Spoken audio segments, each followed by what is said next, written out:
I want to talk to you about caffeine. That's funny because that is what I am sipping on, and that's going to get me through these next few hours. Yeah, so that's exactly what I want to chat about. So, like, 6 weeks ago, probably about 6 weeks ago, I said, I phoned you and I said, "Hey, Pete, you know, I even though we record in the evening, we usually record after dinner.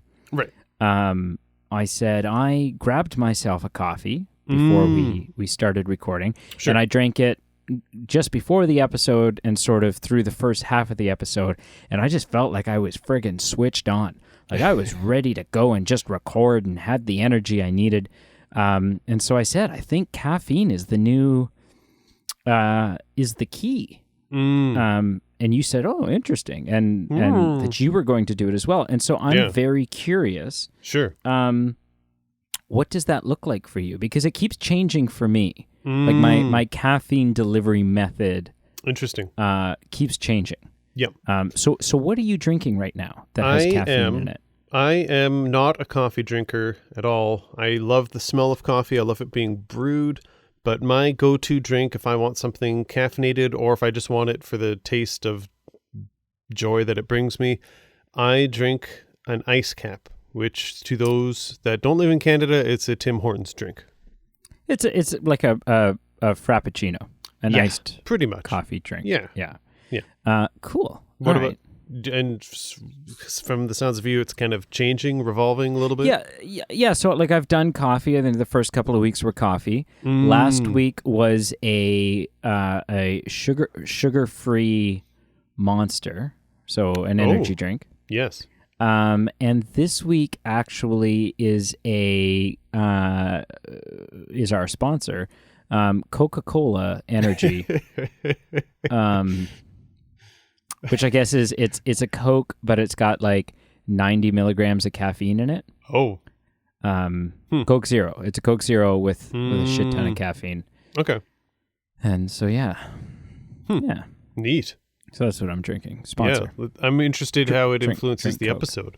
You know when you're sitting in this always happens to me if I go to the movies. So this is it's an appropriate segue. For sure. You're sitting in the movies and the pre-roll is happening. Okay. And all of a sudden there's a commercial that comes on, and for the first 90 seconds of this commercial, there's no indication about what the hell this commercial is about. It's just like people in a field loving life, people sitting on the back of a tailgate, someone learning how to scuba dive, someone kissing roses and dropping them into the grave and onto the casket of their grandfather. Like just all these different scenes, and it's always got kind of like a Instagram filter kind of look to it. And you think to yourself, this is a Coke commercial, isn't it? And then sure enough, 5 seconds later, all of these people are still doing the things that they were doing, but they're doing it with a Coke in their hand. Right, yeah. And I also love when they tell you Olympic athletes drink sugary syrup water that will clog your arteries and or McDonald's is else. Supporting the Olympics, and it's like okay, cool. Yeah. There's one other thing I want to talk to you about. Sure, yeah. And this is like a public service announcement. It's not movie related. I feel like this is where people have been coming for their PSAs recently. There's been a few, and I'm curious where this one's going. A lot of our PSAs in the past, I feel, have been kind of ranty. Public shower related ranty. Yeah, and this one's not ranty. Ooh. I think we can all just dim the lights a little. Take a sip of our calming chamomile. Okay, I've done both of those things. Okay. Yep. And I just want to talk to you about what's on my heart. Okay. And the fact that right now, so every so often, I like to do soul searching. And not necessarily by that name, but I find myself in positions in life where I'm just evaluating, taking a step back, breathing and evaluating what is important to me, what matters. Right. Where am I headed? Is it where I want to be headed? Moments of reflection. Yeah. And I'm currently having a a period of my life where I'm reflecting a lot. Okay. And I just want to talk about how incredible it can be when you have a group of friends who transcend a friendship and become family. Oh yeah, that's pretty cool. And I don't know, that's just been what's on my mind the last couple of days, is just Cool. that there's no blood prerequisite to being family. Right. Sure. That family is just being there for each other, caring about each other, worrying about each other, having each other's backs. Right. And so join our family by clicking on the social media links. Right. Yeah. Posted down below. You can transcend the friendship Yes. level with us. Yes. Friendship and is, or family is not necessarily blood ties, but it's the actions behind what you're doing. Yeah. Yeah, you can, just by clicking a couple links below, you can become our cousin Vinny or our creepy Uncle Jerry. The choice is up to you. The one that, hugs you a little too tightly at Christmas. Yeah, that guy. That could be you. That could, That I could guess. be you. Yeah. Scotty doesn't know. Right. So we are, that's true. We're going to be talking about a movie today. I forgot all about that. Wow. We continue our journey back in time where episode by episode we go year by year and pick some movies. You guys vote on which movie to review. And this episode was featuring movies from 2010. And Scott Very Pilgrim, good year. It actually, there were some solid flicks. There were. It was a hard friggin' vote. Not only was it saying. a hard, well, actually, it was a hard vote, but it was the votes were so close. There were quite a few very well received films, but they were all quite popular. Yes. Yeah. Mm-hmm. But yeah, Scott Pilgrim ultimately came through. The film where Michael Cera decides to play the same character again. Right. Yeah. Have you ever seen him act any differently in any film ever? I can't. No. If it comes through partway through the episode, I'll let you know, but it's not happening in my mind right now. He just plays this. I think he's like 83 or something, but pulls off a high school student incredibly well. Yeah, I guess, yeah. Yeah. 83 or something. You've got some trivia to kick us off with? I do.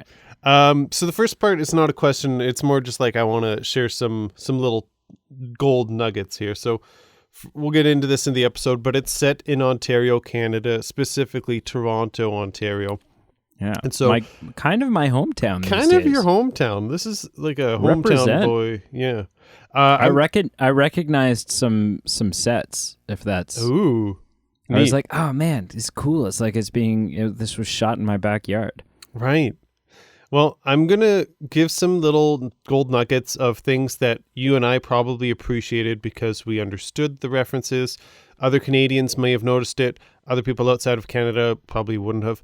Or looking at you, Grundman. Yeah, you buddy.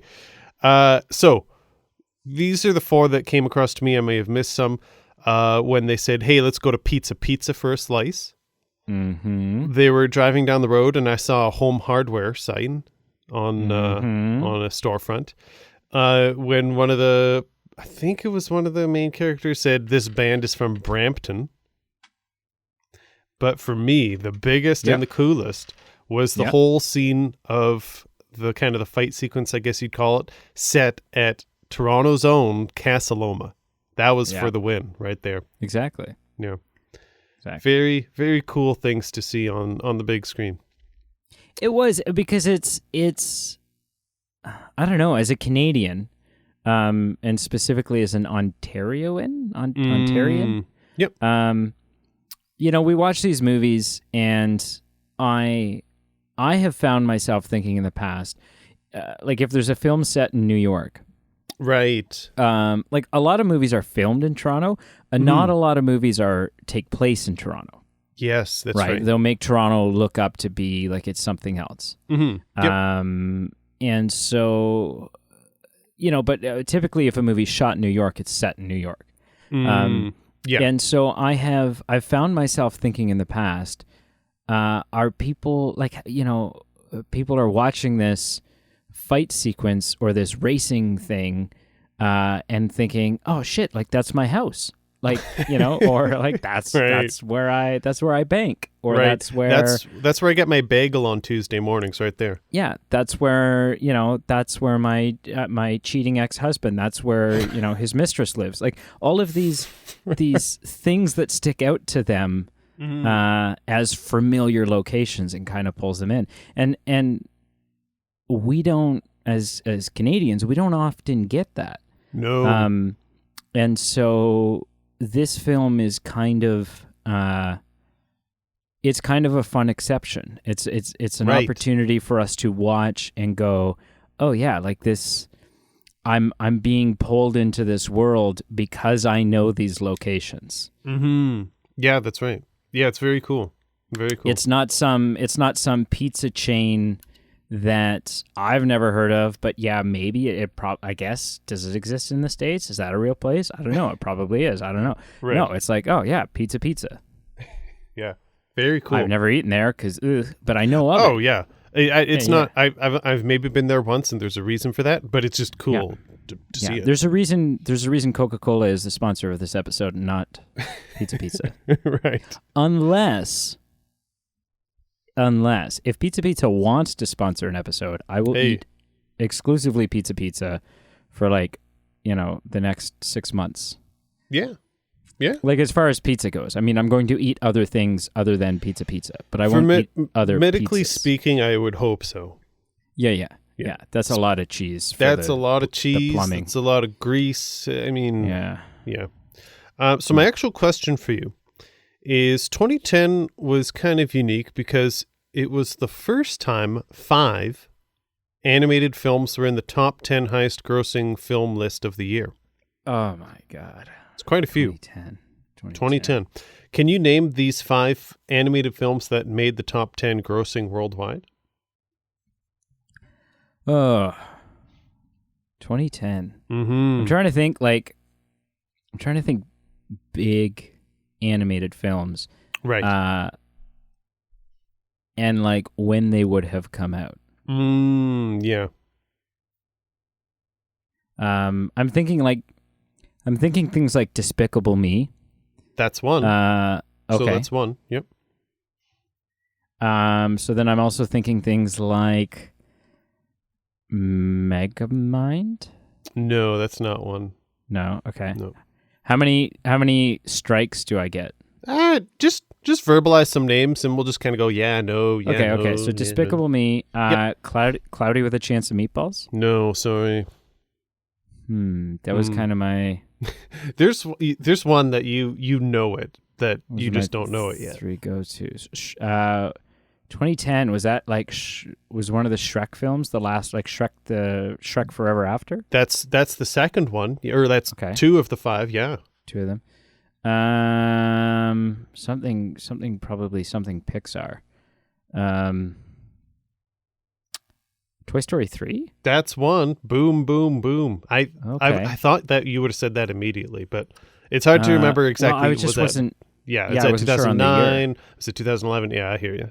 But now I'm going, holy crap, this was all 10 years ago? Tell me about it. When did I haven't seen Princess and the Frog. When did that come out? It doesn't matter because that's not one of them. Because it's not one of them. Yeah. Could there be a second Pixar? I don't think so. No? I don't think so. I'm looking at them and I'm not thinking that they're Pixar. I don't know what the hell else would have come out that would be a big animated feature. I'll tell you. I think the one you'll be like, oh yeah, okay. The one is How to Train Your Dragon. Oh. Okay. The other, and I don't think that's Pixar. I do not think. No, that's DreamWorks. DreamWorks, okay.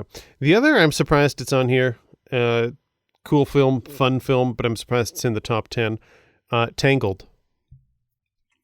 Oh. Yeah. I didn't think it was... No, that doesn't surprise me. successful. Tangled is great. But yeah, so Tangled is a Disney... Mm. It's not Pixar, but it is Disney. Right. So that was the first year 5 animated films cracked the top 10 as far as worldwide grossing. And Toy Story 3 was the first animated film to gross 1 billion. Toy Story 3 was popular. Well, yeah, and to this day is the final Toy Story film. So that's right. It's true. That's what they say. A lot of people don't think it is, but I know better. You were, for sure. Yeah. Okay. So let's talk about Scott Pilgrim. Let's do it up. What a unique movie. Oh, for sure. Like, I just, as I'm watching it, I'm thinking, what a, like, it's so stylistic. Yeah. Whether it be, when they choose to spell out sound effects on the screen, like a door knock or something, or even with the scene transitions where someone will, walk through the door out of their apartment and end up, walking through the door of the high school or something. Just those transitions, I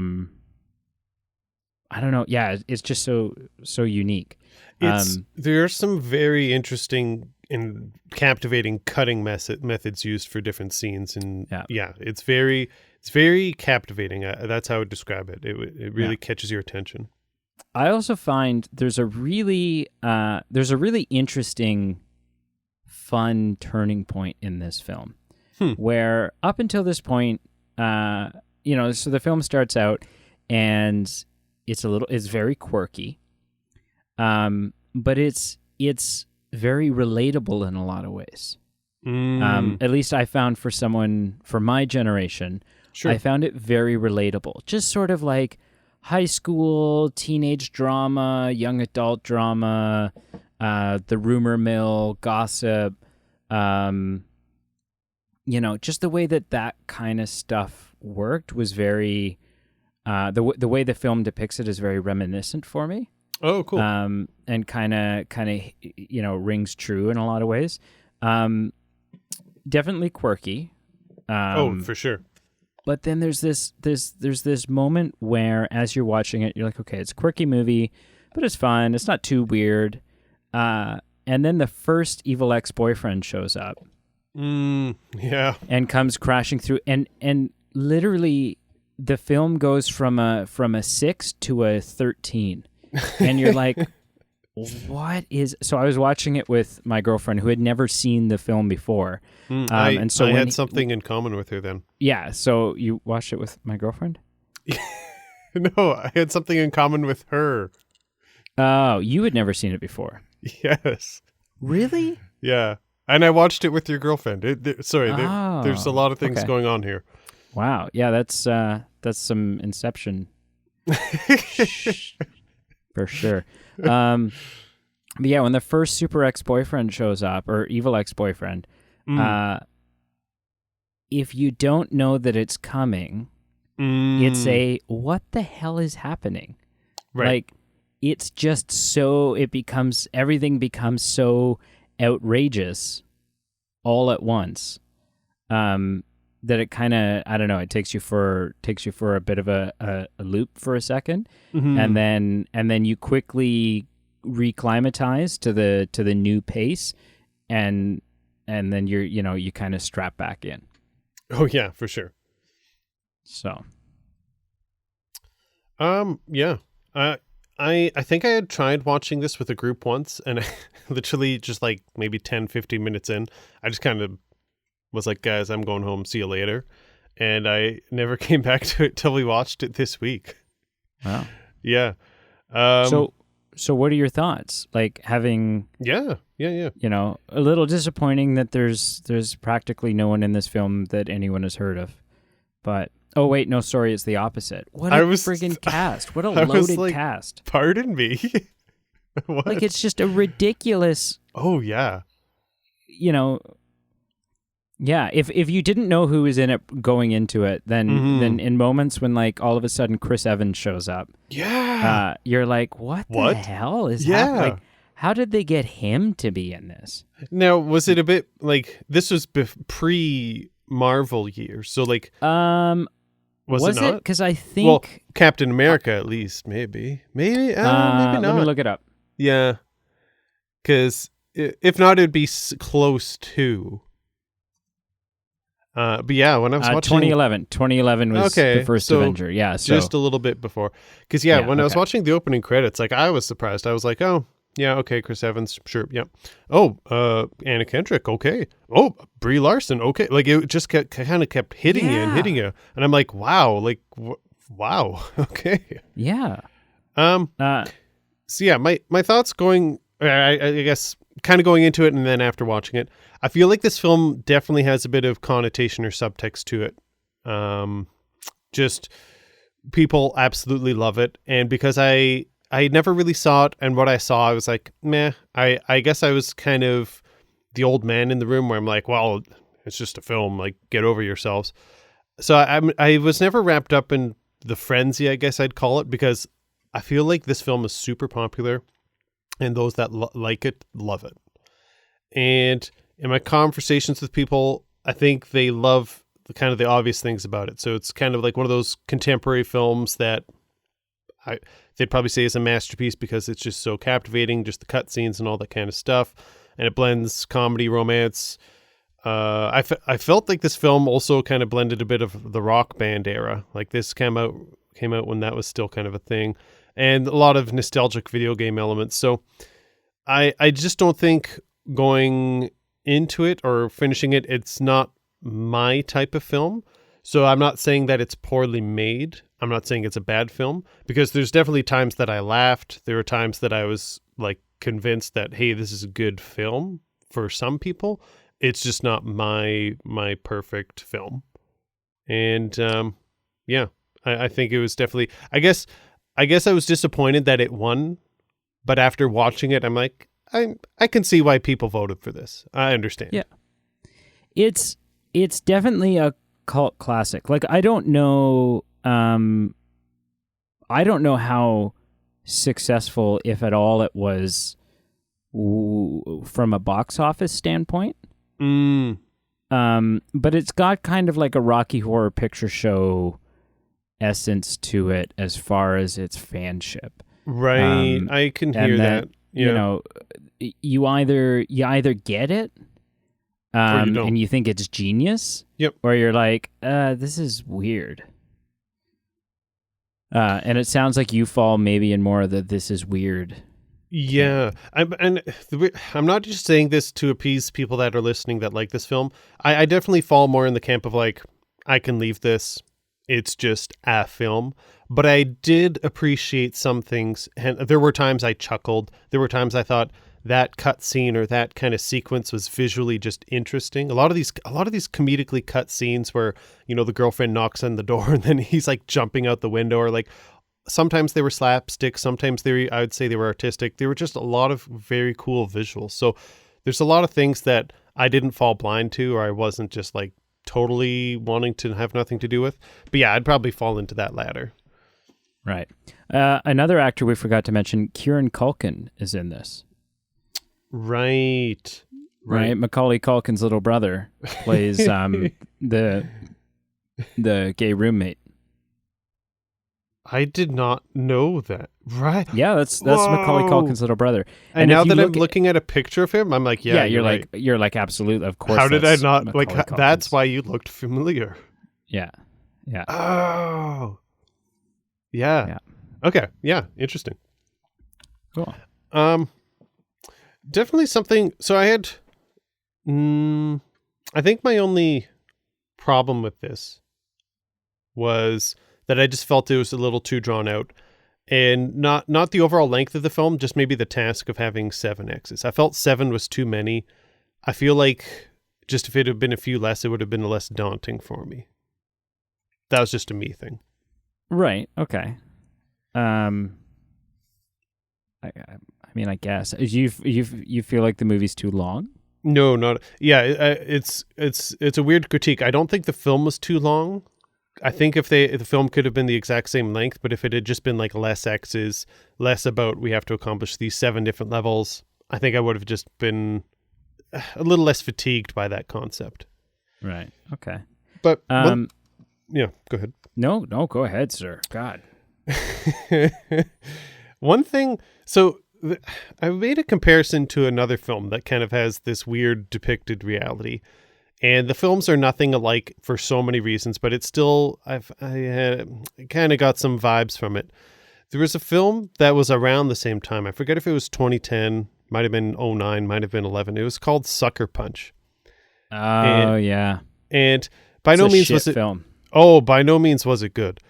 And the reason I'm bringing it up because it also had an alternate reality where, you know, the question at the end is, was this real? Was it not? And, you know, it's probably just the characters in the film had this kind of survival mechanism to escape reality. That's one theory. One is that it actually happened or whatnot.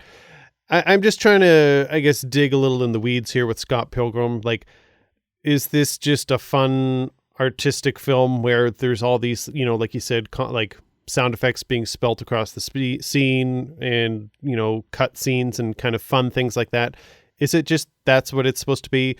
Or am I supposed to read into it a bit more that it's kind of depicted in the Toronto that we know, but more in a magical context? I'm just kind of curious. Yeah, I don't know. Like I do remember while watching it thinking to myself, this is a film that you'll only enjoy if you just accept what you're being shown. Yep.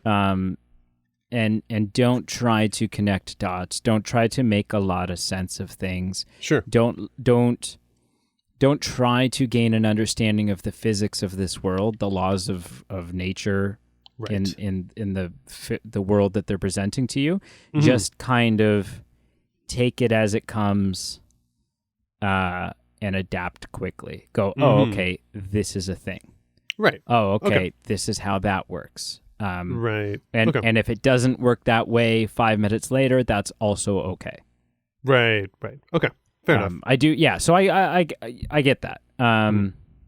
Yeah, for sure. Mm-hmm. Sucker Punch is a movie that I saw with Aaron Mader. Nice. Chris Schwartz and Josiah Cabas. And we watched it. We'd just come back from a camping trip. Oh, right on. And watched it in this empty, like literally there was a couch and a TV and there was no other furnishing in this house. We watched it in this house, and it was either Aaron or Chris who was like excited about this film. It was like, like, you know, I've heard a lot of really good things. We have to watch it. And so we all sat down and watched it. Yeah. Already kind of burnt out from our camping trip. Oh. And we just sat and watched it, and I can't remember if it was Aaron or Chris that really wanted to watch it. I just remember the overall mood was, maybe this person's not our friend. Whoa. Like, why would someone recommend this shit? No, I think they were equally like, everyone just kind of watched it and the movie ended and we looked at each other and were like, that was not good. Right. Like, well, that was really bad. Yeah, I feel like that's one of those films that I walked into and I was like, hey, this could be quite good. And, you know, Oscar Isaac's in it and you're like, hey, I'm listening. And then you walk out and you have kind of a gross taste in your mouth and you're like, hey, you didn't live up to what I thought you'd be. Yeah. Well, and I've heard that from my mom recently. And it's kind of a sore spot. But but I mean, it's also directed by Zack Snyder, right? The guy that gave us Man of Steel and Batman v Superman and the new highly awaited Snyder cut of Justice League. And so I guess he's a hit and miss actor or director for some people. Sure. But anyway, Scott Pilgrim. Mm-hmm. Do you have anything else to say about this movie? Not conceptually, not big picture wise, not on its merit or shortcomings. A very nitpicky thing. Okay. Because I just, I'm in a position where I didn't show up, I didn't get into my closet to start recording this podcast prepared to defend the movie. I didn't realize I was coming to bat for it. Because I like this movie. I don't love this movie. I don't. Oh, yeah. If someone wants to drop trow and pee on this movie, I'm not going to. I'm not going to get upset. Right. But I'm just going to be like, well, don't pee on my copy. Right. Right. But I'm not going to be like, it's not like Edward Scissorhands where I'm going to be like, you uncultured, unsophisticated piece of feces. What is the matter with you? Yeah. Learn some class. Yeah, no. In this film, to me, I actually have this as a note here. If I sat down and had a caffeinated drink with someone and they were trying to convince me that it was a good film, I could probably accept that. I'd be like, hey, lay down some points. And I think I'd be pretty receptive to them. I just think it's just not my type of film. Or at least it's not my type of film that I'd want to watch repeatedly or, every Christmas or Thanksgiving. I'm not going to go out and rush and buy the platinum copy on the 10th year anniversary. Right. So it has an 84% audience score. Yeah, that's solid. Is that something that you think, yeah, totally, I can see that? Or is that, do you think people are a little out to lunch? No, I think if it had a high 90s, I think I'd be like, okay, I think that's a bit high, but 84 is reasonable for this film completely. Okay. Yeah. I'm also looking up, I want to find the budget. Oh, I want to see what they spent. I feel like I looked at it and they were lucrative, but I forget what. No, okay, yeah. So it cost them $85 million to make this movie. Okay. And their box office was 48. So they lost by Really? Yeah. Oh, wow. Yeah, so definitely a cult classic. I'm surprised. Definitely not a movie that people loved to go see. Wow. But they just love to love it now. Yeah, you're right. It definitely, because I think you hit the nail on the head. It definitely has a following for sure. And also the reason why we haven't gotten a sequel. Well, that's just what I was thinking in my head. I'm like, that's why there hasn't been one. Yeah. Yeah. But I mean, I don't know where you would go. The movie ends and I don't think to myself, oh, no, I want to see what happens next. Yeah, I don't think there's anything left untold that we need to see. It's pretty self-contained. Mm-hmm. Okay, so 0 to 10, this son of a gun for me. All right. Again, on my scale, I gave it a 3.8 out of 10. So that just means... well, I guess it just means if I was at the cottage and it was raining and there was no Wi-Fi, I'd potentially watch this if there was a VHS copy. You gave it a 3? You said 3 out of 10? 3.8. 3.8. Okay. Yeah. So I definitely wouldn't rent it. Definitely wouldn't buy it. I wouldn't get a babysitter and book a night off work and go see it in theaters. On Marshall's scale, it was a little bit more fluid. It's somewhere between a 3 and a 5 out of 10. So okay. Yeah. Somewhere. That's very fluid. Oh, sorry, I misread that. I gave the score, obviously 8 years ago, I walked away from it, so it literally would have got a 3. When I watched it last week, I gave it a 4 or 5 out of 10. So it's somewhere in the middle.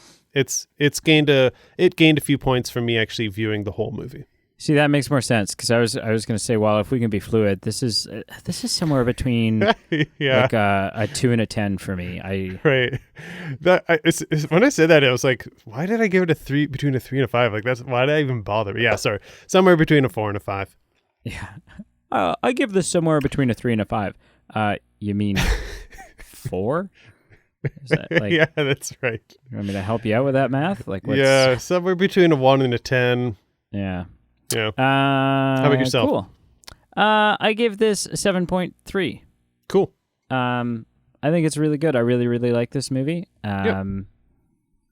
Yeah, like I said, I got no qualms. I don't come out of it going, I don't like that part.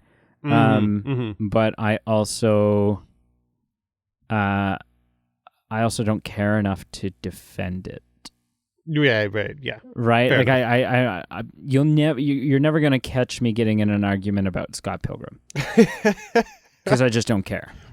You won't have, there won't, let's just tell the audience, let's spill the beans right now. We are not going to have an episode of a debate on Scott Pilgrim with Emily Mader as a judge. It's not happening. It's Oh just shit! not. Actually, that sounds like a great idea. Don't tell people we're not going to do that. That sounds amazing. Let's do that. We're going to do it. No. Yeah. No. Yep.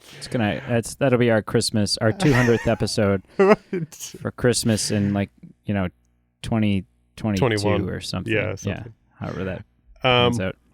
I feel like the one thing that just resonated with me that is just on a very micro scale, I feel like you got to just spend the $100 at Value Village and just buy your own mattress. Like, who wants to share a mattress with their roommate? Roommates snore.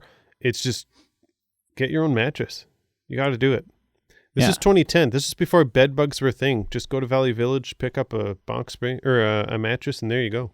This actually, so that makes me think of the one, I think probably my favorite part in the movie, and it's so subtle, and I don't think it's meant to be anyone's favorite part of the movie. Sure. But there's a point where Scott's high school girlfriend, or the 17-year-old girlfriend who he's trying to escape, shows up at his apartment.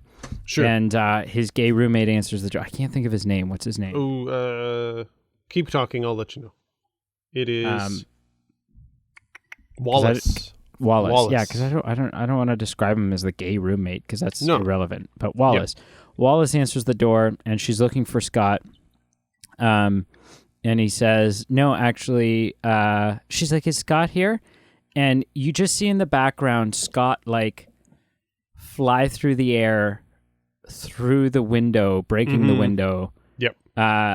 And he's just like, he just stepped out. Yeah, and I don't know why, it. To me, it's that so was good. so funny. So but good. It's the little moments like that are exaggerated realities. Very dry, very dry. Very dry, because Wallace doesn't flinch at all. Wallace just, right? Yeah. He just stepped out. Yeah. Yeah. So I like that.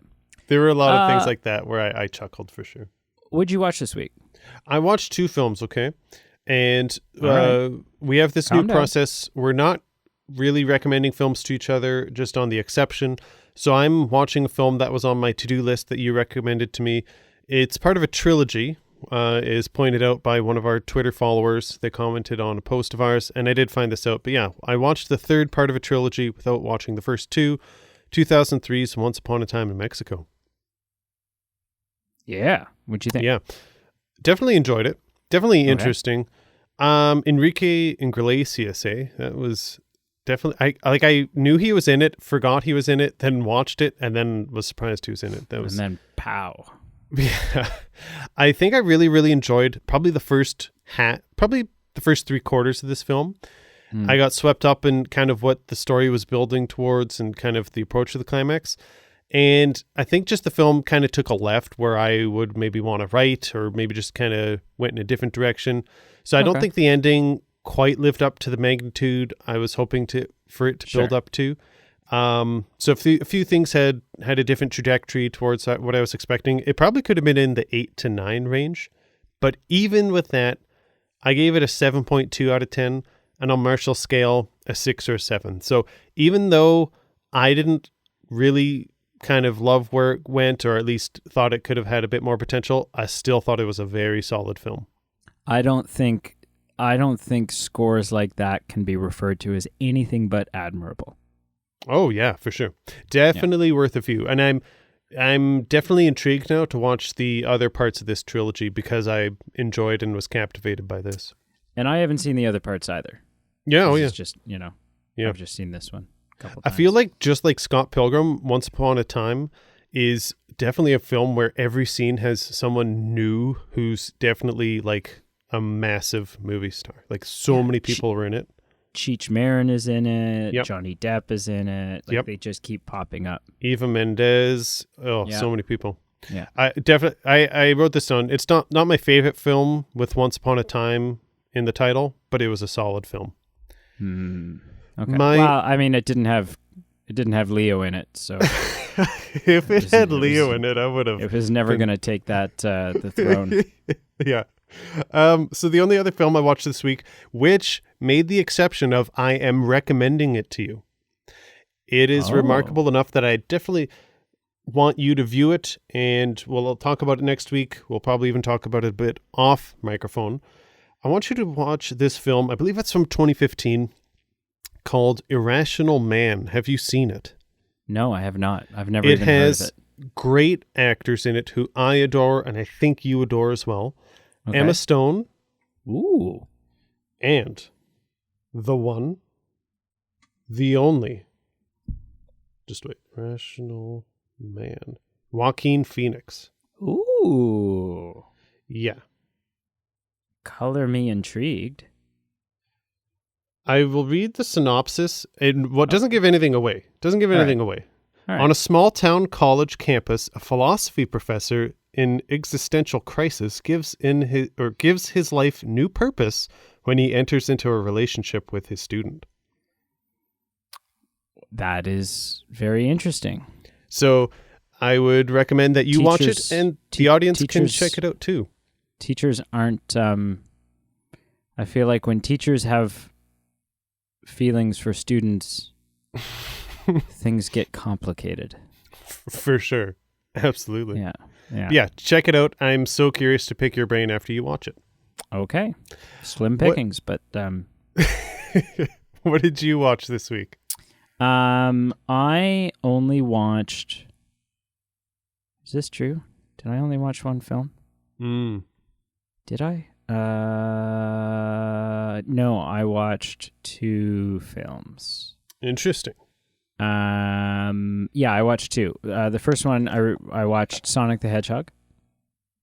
Now, you had seen it once before, right? Seen it once before. Cool. Just put this on to kind of fall asleep to, so I didn't even watch it all the way through. I don't know what that means. Does that mean it's good, like relaxing, or it's bad that it put you to sleep? I don't know. It means it was there. And so for sure. Okay. Yeah. The other one I watched, and this is really interesting, because I too am invoking the right to recommend a film. And just to clarify with the audience, we might not talk about it for a week. Might be 2 weeks. It's just on our list, and we have to watch it eventually, and we'll get to it. Yes, I think you'll want to get to this one sooner than later. I think. It stars Leonardo, eh? No. But I do think you'll want to prioritize this one. Okay, I'm all ears. I watched The Invisible Man. Oh, like the new one. The new horror film. Yep. Horror thriller, The Invisible Man. Sure. And oh my God, I cannot recommend this highly enough. Really? Just chilling. Like really, everything they do in it is very subtle. Okay. But they set it up. They set up the premise really well. So even before anything gets going, it's an upsetting situation. Okay. And because they have an upsetting foundation that they build on, everything just kind of gets you a little bit further. Sure. Yeah. The Invisible Man. I am very intrigued. Good. Intrigued. Yeah. So that's it. That's my viewership of the week. Cool. Yeah. So wrap up this bad boy and slip it into someone's mail slot. All right, ladies and gentlemen. If you haven't already, please check out the links below and like, follow, subscribe officially if you haven't already done so. Facebook, Twitter, Instagram are our main platforms. That's where you can follow all our newest information, and you can vote on the films that we review. Also below, you can check out our Patreon page if you feel interested in supporting the show. If you're not at that level of support yet, that's totally cool. Thank you for listening. But if you could give us a comment or a like on any of our episode posts, it'd be greatly appreciated. Yeah, what he said. And thank you, Coca-Cola, for giving us. I don't know if legal. I feel like legally we have to say Coca-Cola didn't Doesn't endorse the movie Men at all. I guess we should clarify. Yeah. Yeah. Yeah, it's Sprite, actually. Yes. Mellow yellow. I don't know. No, none of them. None of them want anything to do with us. No, they're not our real dad. What? Is there something? Do we need to go deeper with something here? No. Continue. No, we're good. No. Digging up an old bone? No. We good. We cool. Okay. We'll talk about that later.